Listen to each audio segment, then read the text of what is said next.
നമ്മുടെ നാട്ടിൽ ഇപ്പോൾ ദിവസേന കണ്ടുവരുന്ന ഒരു സംഭവമാണ് ഒരു തരത്തിലുള്ള ട്രാഫിക് നിയമങ്ങളും പാലിക്കാതെയുള്ള വണ്ടി ഓടിക്കൽ. 2 വീലർ 3 വീലർ 4 വീലർ അങ്ങനെ ഇന്ന ഒരാളെന്നൊന്നുമില്ല, എല്ലാവരും ഒരേപോലെ ഒരുപാട് ആൾക്കാരെ ഇതുപോലെ ഒരു ട്രാഫിക് നിയമങ്ങളും പാലിക്കാതെ മറ്റുള്ളവർക്ക് അപകടം ഉണ്ടാക്കുന്ന രീതിയിൽ വണ്ടി ഓടിച്ചുകൊണ്ടിരിക്കുകയാണ്. നമ്മൾ ഡെയിലി കാണുന്ന കാര്യങ്ങളാണ്. നമ്മളും ചിന്തിക്കും ചില സമയത്ത് ഇവർക്കെതിരെ കംപ്ലൈന്റ് കൊടുക്കണോ അല്ലെങ്കിൽ പിടിച്ചു രണ്ടെണ്ണം പൊട്ടിച്ചാലോ എന്നൊക്കെ തോന്നും. പക്ഷെ ഇതൊരു കംപ്ലൈന്റ് കൊടുക്കണം എന്നുണ്ടെങ്കിൽ എന്താണ്, പോലീസ് സ്റ്റേഷനിൽ പോയി നമ്മൾ ഒരുപാട് സമയം മെനക്കാണ്. പാതി പേരും അതൊന്നും ചെയ്യാറില്ല. അപ്പൊ നമുക്ക് ഈ ഇങ്ങനെയുള്ള എല്ലാ സമയത്തും എല്ലാ സ്ഥലത്തും പോലീസുകാർ നിൽക്കുക എന്നുള്ളതും പ്രാവർത്തികമല്ല. കാരണം അത്രയും പോലീസ് ഫോഴ്സ് നമുക്കില്ല. അപ്പൊ ഇവർ ഗവൺമെന്റിന്റെ ഭാഗത്ത് ഒരു പുതിയൊരു സംഭവം എടുത്തിട്ട് വന്നിട്ടുണ്ട്. അതെന്താന്ന് വെച്ചാൽ ഒരു ആപ്ലിക്കേഷനിൽ നമ്മൾ ഒരു പുതിയൊരു സെക്ഷൻ ആഡ് ചെയ്തിട്ടുണ്ട്. ഈ ആപ്ലിക്കേഷൻ പഴയതാണ്, പക്ഷെ അതിൽ ഈ സെക്ഷൻ പുതിയതാണ്. അതിൽ നമുക്ക് സിറ്റിസൺസിന്, സാധാരണ ജനങ്ങൾക്ക് നമ്മൾ ട്രാഫിക് നിയമലംഘനം നമ്മുടെ കൺമുന്നിൽ കണ്ടു കഴിഞ്ഞാൽ അതിൽ കംപ്ലൈന്റ് ചെയ്യാം.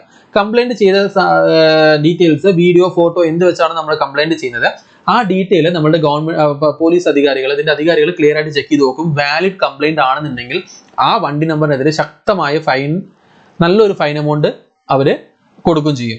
സോ ഇങ്ങനെയുള്ള ഒരു പുതിയൊരു സെക്ഷൻ വന്നത് ട്രാഫിക് നിയമലംഘനങ്ങൾ കുറയ്ക്കാൻ വേണ്ടിയിട്ട് നമ്മുടെ ഗവൺമെന്റ് എടുത്തിട്ട് വന്ന ഒരു സംഭവമാണ്. എല്ലാവരും ഈ മൊബൈലിൽ ഈ ആപ്പ് ഇൻസ്റ്റാൾ ചെയ്യണം. ഇൻസ്റ്റാൾ ചെയ്തിട്ട് നിങ്ങളുടെ കൺമുന്നിൽ എന്തെങ്കിലും ഇഷ്യൂ കണ്ടു കഴിഞ്ഞാൽ ഉടനെ തന്നെ ഇതിൽ കംപ്ലൈന്റ് ചെയ്യുക. ഓക്കെ, സോ ഈ ആപ്പ് ആപ്പിൽ എങ്ങനെയാണ് കംപ്ലൈന്റ് ചെയ്യേണ്ടത് എന്നുള്ള കാര്യങ്ങളാണ് നമ്മൾ ഈ വീഡിയോയിൽ ഡിസ്കസ് ചെയ്യുന്നത്. Okay, so this is Babu Madhusudanan. Welcome to Mallu help line.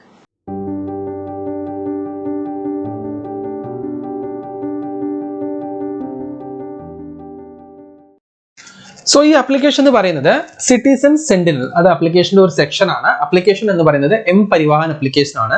ഇത് iOS-ലും ആൻഡ്രോയിഡിലും അവൈലബിൾ ആണ്. രണ്ടിന്റെ പ്ലേ സ്റ്റോറിൽ നിന്നോ അല്ലെങ്കിൽ ആപ്പിൾ സ്റ്റോറിൽ നിന്ന് നിങ്ങൾക്ക് ഡൗൺലോഡ് ചെയ്തെടുക്കാവുന്നതാണ്. ആപ്പ് സ്റ്റോറിൽ നമ്മൾ പോയിട്ട് ഇവിടെ നമ്മൾ mParivahan എന്ന് സെർച്ച് ചെയ്യുക. mParivahan എന്ന് സെർച്ച് ചെയ്ത് കഴിഞ്ഞാൽ നമുക്ക് റെഡ് കളറിൽ കാണുന്ന ഈ ഒരു ആപ്ലിക്കേഷൻ ആണ് ഇതിന്റെ നമുക്ക് ആവശ്യമുള്ള ആപ്ലിക്കേഷൻ. എന്തായാലും ഞാൻ ആ ആപ്ലിക്കേഷൻ ഇൻസ്റ്റാൾ ചെയ്തിട്ടുണ്ട്. നിങ്ങൾ അത് ഇൻസ്റ്റാൾ ചെയ്യുക. എന്നാലും ഓപ്പൺ എന്ന് വേണ്ടി കൊടുക്കുക. ഓപ്പൺ എന്ന് കൊടുക്കുമ്പോൾ ഇന്റർഫേസ് ഇങ്ങനെയാണ് വരിക.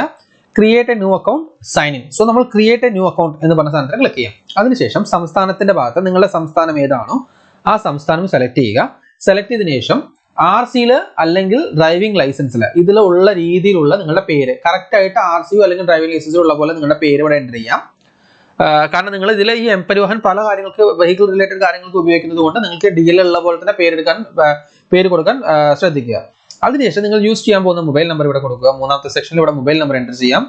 4ാമത്തെ സെക്ഷനിൽ 6 ഡിജിറ്റ് ഉള്ള ഒരു പിന്ന്, ഓക്കെ, ഇവിടെ 6 ഡിജിറ്റ് ഉള്ള പിൻ നമ്പർ നമുക്ക് എൻ്റർ ചെയ്യാം. എൻ്റർ ചെയ്തതിന് ശേഷം താഴെ ആ പിൻ നമ്പർ കൺഫേം ചെയ്യുക. നിങ്ങളുടെ ഇമെയിൽ ID കൊടുക്കുക. ഇമെയിൽ ID കൊടുത്തതിന് ശേഷം നിങ്ങൾ ഇവിടെ സബ്മിറ്റ് എന്ന് പറഞ്ഞ ബട്ടണിൽ ക്ലിക്ക് ചെയ്യുക. സബ്മിറ്റ് എന്ന് പറഞ്ഞ ബട്ടണിൽ ക്ലിക്ക് ചെയ്ത് കഴിഞ്ഞാൽ നിങ്ങളുടെ ഇത് രജിസ്റ്റർ ആവുന്നതായിരിക്കും. ഞാൻ ഇത്രയും ഡീറ്റെയിൽസ് കൊടുത്ത് സബ്മിറ്റ് കൊടുത്തിട്ട് കാണിച്ചു തരാം.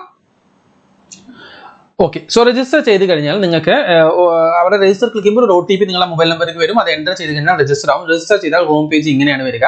സോ ഇതിൽ നിങ്ങളുടെ യൂസർ നെയിം എന്ന് പറയുന്നത് നിങ്ങളുടെ മൊബൈൽ നമ്പർ മുകളിൽ ഓൾറെഡി എൻ്റർ ആയിരിക്കും. അതിനുശേഷം നിങ്ങളുടെ 6 ഡിജിറ്റ് സെക്യൂരിറ്റി പിന്ന്, അതായത് നിങ്ങൾ അവിടെ കൊടുത്തിരിക്കുന്ന പിന്ന് ഇവിടെ എൻ്റർ ചെയ്തിട്ട് സൈൻ ഇൻ എന്ന് ഓപ്ഷൻ കൊടുക്കാം. സോ ലോഗിൻ ചെയ്ത് കഴിയുമ്പോൾ നമുക്ക് ഇങ്ങനെയായിരിക്കും ഇന്റർഫേസ് കാണിക്കുക. ഇതിൽ നിങ്ങൾക്ക് ഒരുപാട് ഓപ്ഷൻസ് ഉണ്ട് ആപ്ലിക്കേഷനിൽ. സോ ഈ നമുക്കിപ്പോൾ ഡിസ്കസ് ചെയ്യുന്ന മാറ്റർ മാത്രമാണ് ഞാൻ ഇപ്പോൾ കാണിച്ചു തരുന്നുള്ളൂ. സോ അതിനായിട്ട് നമ്മൾ സിറ്റിസൺ സെന്റിനൽ എന്ന് പറയുന്ന ഈ ഒരു സെക്ഷനിൽ ക്ലിക്ക് ചെയ്യുക. പോകുമ്പോൾ ഇവിടെ താഴെ നമുക്ക് റിപ്പോർട്ട് ട്രാഫിക് വയലേഷൻ എന്ന് പറയുന്ന ഈ ഓപ്ഷൻ കാണാം. ആ ഓപ്ഷനിൽ ക്ലിക്ക് ചെയ്യുക. ക്ലിക്ക് ചെയ്യുമ്പോൾ എനിക്കത് എറർ കാണിക്കും, കാരണം ഞാൻ തമിഴ്നാട്ടിലായതുകൊണ്ടാണ് ആ എറർ കാണിക്കുന്നത്. ഞാൻ എന്തായാലും ഇവിടെ കാണിച്ചു തരാം. ഇതിവിടെ നമുക്ക് ഏറ്റവും മുകളിലായിട്ട് ഈ കാണുന്ന രജിസ്റ്റർ കംപ്ലൈന്റ് എന്ന് പറയുന്ന സെക്ഷനിലായിരിക്കും നമ്മൾ ആദ്യം ലോഗിൻ ചെയ്യുമ്പോൾ ഉണ്ടാവുക. സോ ഇതിൽ വന്നിട്ട് നമുക്ക് 2 ഓപ്ഷൻ കാണും, ഫോട്ടോ അല്ലെങ്കിൽ വീഡിയോ. ഫോട്ടോ എന്ന് പറയുന്ന സെക്ഷനിൽ നമ്മൾ ക്ലിക്ക് ചെയ്ത് കഴിഞ്ഞാൽ നമുക്ക് ഇപ്പോൾ നമ്മൾ സ്റ്റേഷനറി ആയിട്ട് ഒരു സ്ഥലത്ത് ഒരു വണ്ടി നിൽക്കുകയാണെന്ന് വിചാരിക്കുക. ആ നിൽക്കുന്ന വണ്ടിയിൽ നമ്മൾ കംപ്ലൈന്റ്, അതിനെ പറ്റിയാണ് നമ്മൾ കംപ്ലൈന്റ് കൊടുക്കാൻ പോകുന്നത്, അല്ലെങ്കിൽ അങ്ങനെയുള്ള എന്തെങ്കിലും സംഭവങ്ങളാണെന്നുണ്ടെങ്കിൽ ഫോട്ടോ എടുക്കുക. ഫോട്ടോ എടുക്കുമ്പോൾ ആ വണ്ടിയുടെ നമ്പർ ക്ലീൻ ആയിട്ട് അവിടെ ഉണ്ടാവണം. ഓക്കെ, ക്ലീൻ ആയിട്ട് അറിയുന്ന രീതിയിൽ വേണം ഫോട്ടോ എടുക്കാൻ. അതിനുശേഷം ഇവിടെ താഴത്തെ ഓപ്ഷനിൽ വെഹിക്കിൾ നമ്പർ എന്ന് പറയുന്നത്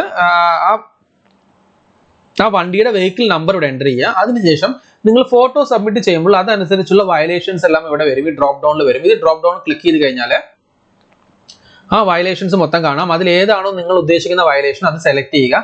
സെലക്ട് ചെയ്ത് കഴിഞ്ഞാൽ അത് കഴിഞ്ഞാൽ സംസ്ഥാനം, സ്റ്റേറ്റ് കൊടുക്കാൻ കാണിക്കും. സ്റ്റേറ്റ് ബൈ ഡിഫോൾട്ട് കേരള കാണിക്കുന്നുണ്ടാവും. ഈ ലൊക്കേഷൻ നിങ്ങൾ കൊടുക്കേണ്ട ആവശ്യമില്ല, കാരണം ലൊക്കേഷൻ ആ സിസ്റ്റം തന്നെ എടുക്കുന്നതായിരിക്കും. അതിന് താഴെയായിട്ട് ഡേറ്റ് ആൻഡ് ടൈം കാണിക്കുന്ന സെക്ഷൻ ആണ്. ഡേറ്റ് ആൻഡ് ടൈം എന്ന് കാണിക്കുന്ന സെക്ഷൻ എന്ന് പറയുമ്പോൾ എന്നത്തെ ദിവസമാണ് കറണ്ട് ഡേറ്റ് ആയിരിക്കും അതിൽ ബൈ ഡിഫോൾട്ട് സെലക്ട് ആയിട്ടുണ്ടാവുക. കറണ്ട് ഡേറ്റ് ആയിരിക്കും. ടൈം കൊടുക്കുക, കൊടുത്ത് സബ്മിറ്റ് രജിസ്റ്റർ എന്ന് കൊടുത്താൽ കംപ്ലൈന്റ് രജിസ്റ്റർ ആകുന്നതായിരിക്കും. ഇതേ വീഡിയോ ആണ് നിങ്ങൾ എടുക്കുന്നത്, സെയിം പ്രൊസീജിയർ ആണ്. സോ വീഡിയോ റിലേറ്റഡ് ആയിട്ടുള്ള ഏതെങ്കിലും വയലേഷൻസ് മുഴുവൻ താഴെ കാണിക്കും. അത് വണ്ടി ഓടിക്കൊണ്ടിരിക്കുമ്പോൾ ഓവർ സ്പീഡിങ് ചെയ്തു, അങ്ങനെ ഒരുപാട് കാര്യങ്ങളുണ്ടല്ലോ. സോ വീഡിയോ എടുക്കുക, വണ്ടി നമ്പർ നോട്ട് ചെയ്യാൻ പറ്റണം, എന്നിട്ട് വയലേഷൻ മെൻഷൻ ചെയ്ത് ഡേറ്റ് ടൈം കൊടുത്ത് സബ്മിറ്റ് ചെയ്താൽ കംപ്ലൈന്റ് രജിസ്റ്റർ ആകും. ഈ ഡാഷ്ബോർഡ് എന്ന് പറയുന്ന സെക്ഷനിൽ നിങ്ങൾ കൊടുത്തിരിക്കുന്ന കംപ്ലൈന്റ്സ് മൊത്തത്തിലുള്ള എല്ലാ ഡീറ്റെയിൽസും കാണിക്കും. കംപ്ലൈന്റ് ഹിസ്റ്ററി എന്ന സെക്ഷൻ പോയി കഴിഞ്ഞാൽ ഒരു പർട്ടിക്കുലർ ഡേറ്റ് മുതൽ ഒരു പർട്ടിക്കുലർ ഡേറ്റ് വരെയുള്ള കംപ്ലൈന്റുകൾ മാത്രം, നിങ്ങൾ സബ്മിറ്റ് ചെയ്ത കംപ്ലൈന്റ് മാത്രം നമുക്ക് ചൂസ് ചെയ്ത് കണ്ടുപിടിക്കാൻ സാധിക്കും. സോ ഇങ്ങനെയാണ് നമ്മൾ കംപ്ലൈന്റ് രജിസ്റ്റർ ചെയ്യേണ്ടത്. ഓക്കെ, കുറച്ച് ഫോൾട്ട് ഉള്ളതെന്ന് പറഞ്ഞു കഴിഞ്ഞാൽ ഈ ഒരു ആപ്ലിക്കേഷനിൽ എന്താന്ന് വെച്ചാൽ നമുക്ക് ലൈവായിട്ട് ഫോട്ടോവും വീഡിയോ എടുക്കാൻ മാത്രമേ സാധിക്കുള്ളൂ. അത് എത്രത്തോളം പ്രാവർത്തികമാണെന്ന് നമുക്ക് പറയാൻ കഴിയില്ല. കാരണം നമ്മൾ ഗാലറിയിൽ നിന്നും അപ്ലോഡ് ചെയ്യുന്ന ഓപ്ഷൻ ഇപ്പൊ തൽക്കാലത്തേക്ക് അവൈലബിൾ ആയിട്ടില്ല. അത് ഇതിപ്പോൾ ടെസ്റ്റിംഗ് ഫേസിലാണെന്നാണ് ഗവൺമെന്റ് അറിയിച്ചിരിക്കുന്നത്. സോ മേ ബി ഭാവിയിൽ ഗാലറിയിൽ നിന്ന് നമുക്ക് അപ്ലോഡ് ചെയ്യുന്ന ഓപ്ഷൻസ് വരാൻ സാധ്യതയാണ്. ഇപ്പോൾ ലൈവാണ്. കാരണം ഇതിപ്പോ എന്താന്ന് വെച്ചാൽ ഒരു കാര്യം എന്ന് വെച്ചാൽ നമ്മളിപ്പോ ചിലർ വന്നിട്ട് ഫോട്ടോ നമുക്ക് എഡിറ്റ് ചെയ്യാലോ, എഡിറ്റ് ചെയ്തിട്ട് അപ്ലോഡ് ചെയ്യാൻ സാധിക്കും. സോ അങ്ങനെ ഉണ്ടെങ്കിൽ ആരെങ്കിലും വണ്ടി നമ്പർ മാത്രം എഡിറ്റ് ചെയ്തിട്ട് വേറെ ഏതെങ്കിലും വണ്ടി നമ്പർ അതിൽ അപ്ലോഡ് ചെയ്തിട്ട് നമുക്ക് അപ്ലോഡ് ചെയ്ത് കംപ്ലൈന്റ് കൊടുത്താലും മതി. സോ അതുകൊണ്ടായിരിക്കണം അവര് ഗാലറിയിൽ നിന്നും അപ്ലോഡ് ചെയ്യാനുള്ള ഓപ്ഷൻ തരാതിരുന്നത്. കാരണം ആരും എഡിറ്റ് ചെയ്ത് അങ്ങനെയുള്ള ഫ്രോഡ് പരിപാടി ആരും കാണിക്കരുത് കൊണ്ടായിരിക്കും അങ്ങനെ ഒരു ഓപ്ഷൻ അവർ തരാതിരുന്നത്. സോ എന്തായാലും ഈ ഒരു കാര്യം വളരെ നല്ലൊരു കാര്യമാണ്. കാരണം നമ്മൾ കംപ്ലൈന്റ് എടുത്തു കഴിഞ്ഞാൽ നിങ്ങൾ കൊടുക്കുന്ന കംപ്ലൈന്റ് പൂർണ്ണമായിട്ട് നമ്മളുടെ ലോക്കൽ സ്റ്റേഷനിൽ നമ്മൾ ഇത് ചെക്ക് ചെയ്യുന്ന ഇൻസ്പെക്ടർ ചെക്ക് ചെയ്തിട്ട് നിങ്ങൾ കൊടുത്ത കംപ്ലൈന്റ് പ്രോപ്പർ ആണ്, വാലിഡ് ആണെന്നുണ്ടെങ്കിൽ ഉറപ്പായിട്ടും ഈ ഒരു ആ വാഹനത്തിനെതിരെ അവർ ഫൈൻ കൊടുക്കുന്നതായിരിക്കും.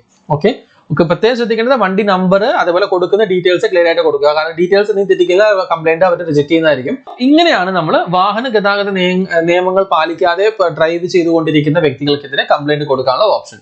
ഓക്കെ, എന്തായാലും ഞാൻ എന്നെ കൊണ്ട് കഴിയാവുന്ന ഡീറ്റെയിൽസ് എല്ലാം ഞാൻ ഇതിൽ കവർ ചെയ്തിട്ടുണ്ട്. ചില നമ്മളുടെ ഈ ഒരു ആപ്ലിക്കേഷൻ ഇഷ്യൂസ് ലൊക്കേഷൻ ഇഷ്യൂസ് കൊണ്ട് എനിക്ക് മുഴുവനായിട്ട് ഇതിൽ ഹാൻഡിൽ ചെയ്യാൻ കഴിയില്ല. എല്ലാം ക്ഷമിക്കുക. എന്തായാലും ഇതുപോലെ നല്ല നല്ല വീഡിയോ ആയിട്ട് നമ്മൾ വീണ്ടും കാണാം. അതുവരെ എല്ലാവർക്കും നന്ദി, നമസ്കാരം.